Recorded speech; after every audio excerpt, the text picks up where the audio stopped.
After everything, are you happy doing this?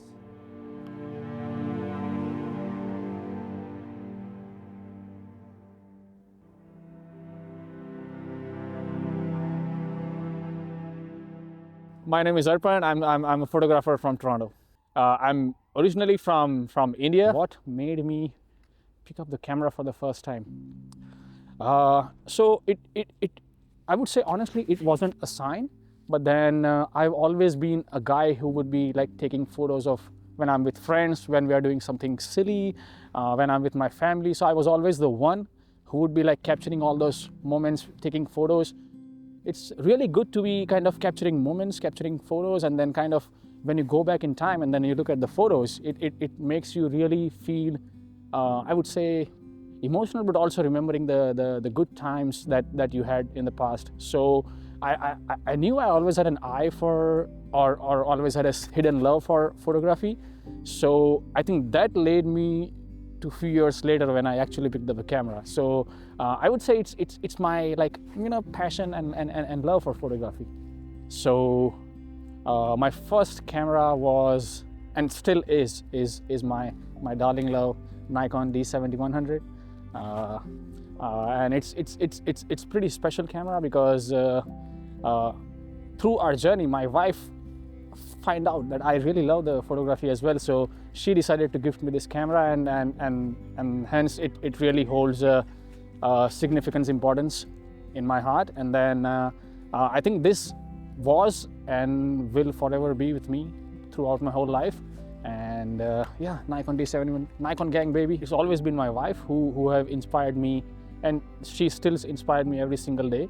But then early on, she really like kind of gifted me this camera, and just it kind of opened the door for like lots of opportunities and lots of different adventures that I will be going on, and I'm really grateful for that. But then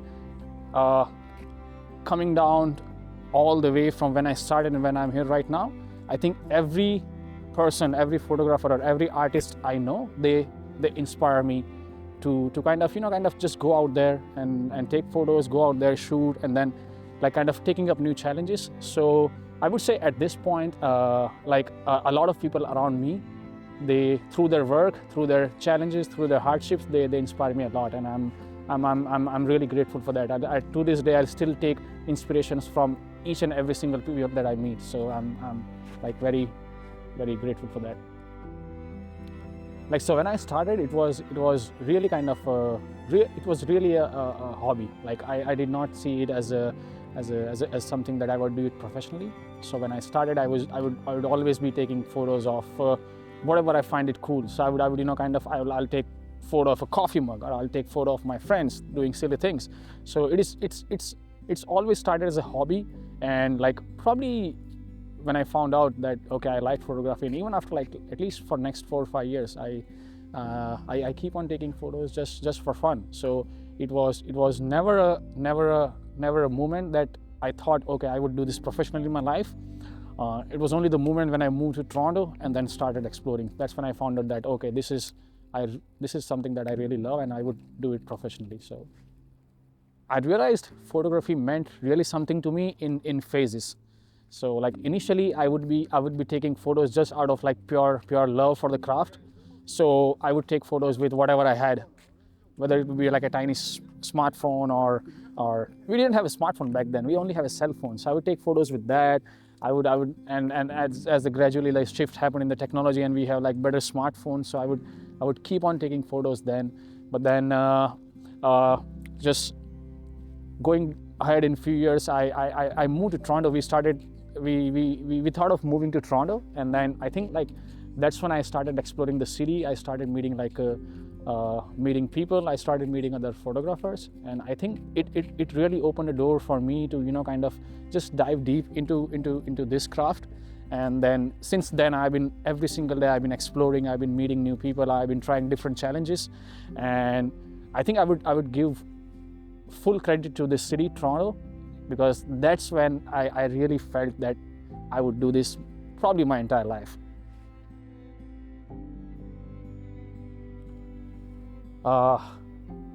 So at the beginning, I used to take all the candid photos that we take in our daily lives, right? Like, so okay, we are just group of friends, we're just meeting, we're just hanging out together, so I'll take photos in that. Family gatherings, I'll take photos of that. Me and my brother sometimes will do some crazy photo shoots at home too. Those are silly photos. I'm not sure if you can show up those photos in the video, but then I'll send you those photos as well. Like, those are like, you know, like fun, silly memories that we used to do. But then now, as the time passed, I've slowly started to realize what my style is, and it's more of kind of a cinematic term that we use, but I'd still will go with that, because that is what I shoot nowadays. I shoot like lots of street photography, I shoot lots of architecture, I shoot lots of landscape, and then in between I started taking up new challenges as well. But then if you ask me what I shoot mainly, I would say like it's somewhere between streets and landscapes, and then I would juggle in between different jobs and gigs where I shoot different things. What has been your worst experience as a photographer? The worst experiences for me as a photographer has always been post-shoot. Fortunately, the projects that I've worked so far, or the shoots that I've done so far, I never had any bad experiences while shooting.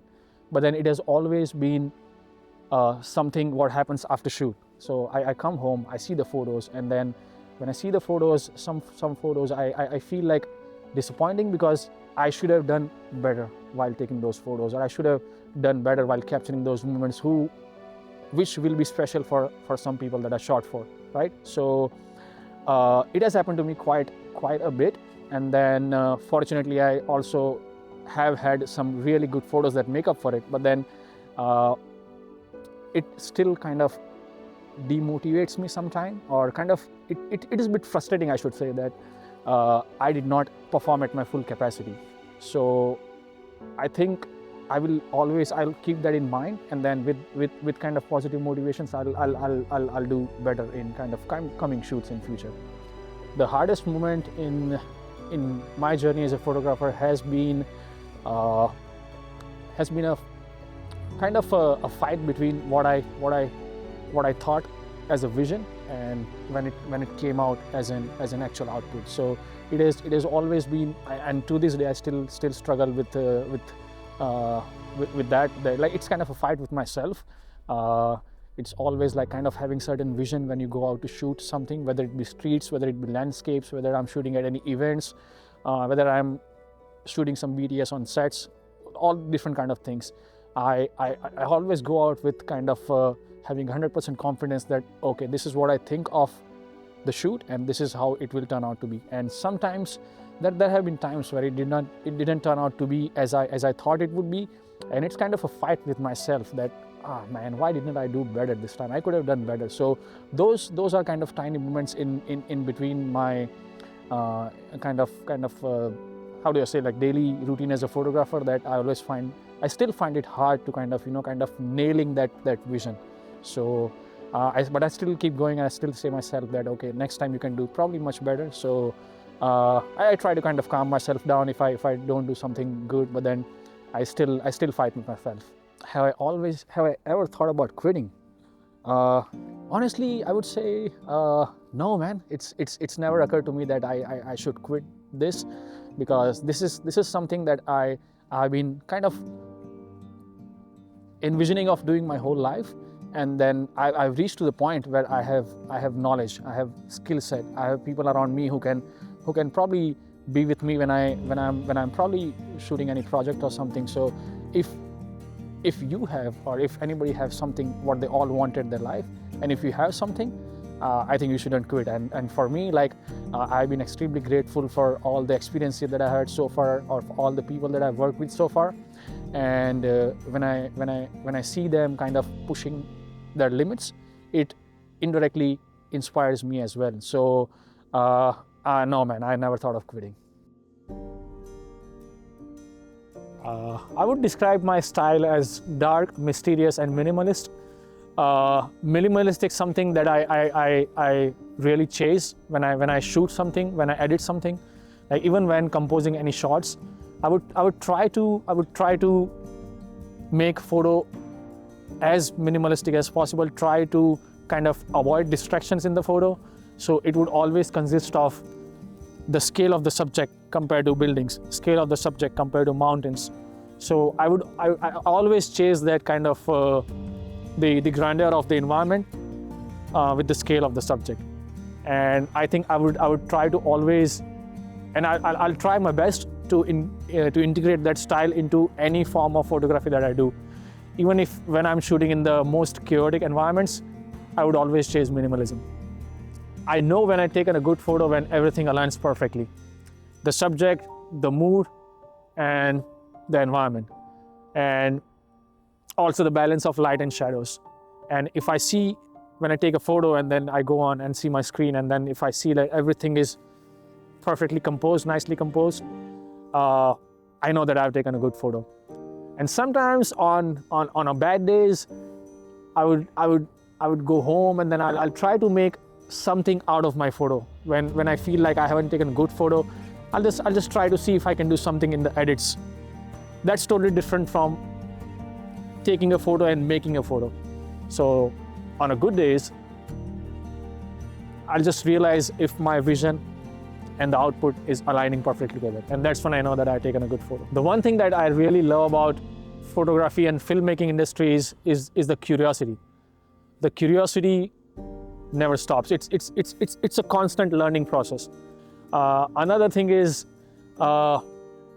especially for me living in Toronto, having access to the huge community of filmmakers and photographers, I think that really plays a huge role. So I would say if you have access to community and if you can get in touch with people, like-minded people that really follows the passion that you have, I think you should really get into touch with them. And fortunately, I have been able to get in touch with them, get to work with them, get to assist them. And I think that has helped me grow way, way ahead than I've ever imagined. One thing that helped me grow faster in photography was consistency. Initially, when I was taking photos even professionally, what happened is I was not happy with some of the work that I was doing. When I come home and see photos, I wasn't like really happy with it. But then with time, I started being consistent. Like I didn't stop at I didn't stop at like one bad take. I started kind of keep on practicing it until I made it good. So let's say if I shoot at any spot and then if I didn't get any good shot at that spot, I would still go again with that spot to that spot, and then I'll try to take different compositions and different angles and everything and that. And with time, I realized that it's not about kind of getting good in the first try. Sometimes it takes time. And what you do is keep being consistent at that. It's keep showing up, even though like some days you won't feel like taking photos or some days you won't feel like showing up. But then if you go out and just kind of at least take one good photo and that makes you feel good about yourself, I think it will really make you happy. If I had to start from day one, the one thing that I would change is my mindset. I wouldn't worry much about location or the gears that I have, but if I have kind of a positive mindset, I think that will really help me kind of getting into the rhythm and being consistent at it, and then take less breaks. I feel like I've taken breaks in between that kind of I lost my way, and then when I started getting back into it again, it really kind of broken a link, and then I felt like I should have been more into the game rather than getting out of it. So I'll try being consistent and I'll try kind of keep the mindset that it's your creative vision that helps you grow faster rather than having a gear or be location specific. My inspiration comes from studying other photographers' work. Ever since I moved to Toronto, it's been a place where the photography community is very huge. I met so many amazing people, and every time I talk to them or we go on a photo walk, I get inspired by kind of different things that they do with their work. So let's take like every meetup that I go to, every photo book that I study, every tutorial that I watch on YouTube, right? And then every different challenge that I take on, it teaches me something, and it inspires me to kind of keep on moving, right? So these are like different kind of pieces where I get inspired from.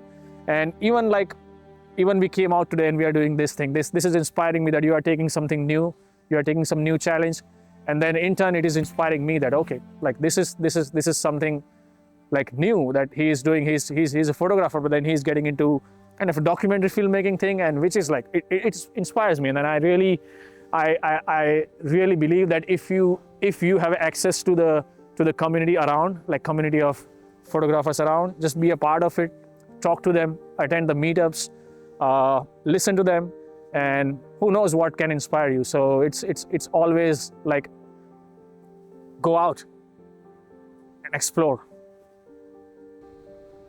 The one thing that photography has taught me that I really apply to my life every single day is not to move on from things so quickly. Sometimes you do things and the results can take a lot of time. So it's all about patience. It's all about being consistent, and it's all about not getting low when the day doesn't go as you plan. It's always good to be kind of it's always good to keep the right mindset. It's always good to keep positive mindset. You'll have one bad day at shoot, you will have bad photos, or you might get disappointed by seeing others work because they are getting successful and maybe you are not. But I think it shouldn't stop you from doing what you love. If I never picked a cameraman, I would be somewhere in IT. It was my profession. That's what I studied, and I think I would be somewhere in IT because I wouldn't have how do I say that? I wouldn't have guts to quit unless I had support of my wife. So she's like really made me strong, and then just kept my back, and then say like, just if you like it, then do it. So I would be somewhere in IT. I still do it. Like I said, I still work on some smaller projects, but then this is something that I would really want to do my whole life. After everything, are you happy doing this? I would say I'm more than happy, man.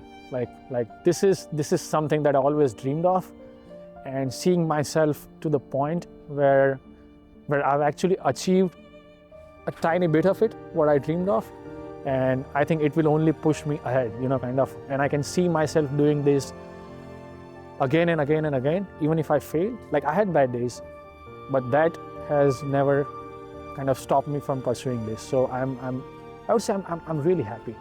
I'm really happy doing this. You want to do it again? Yes.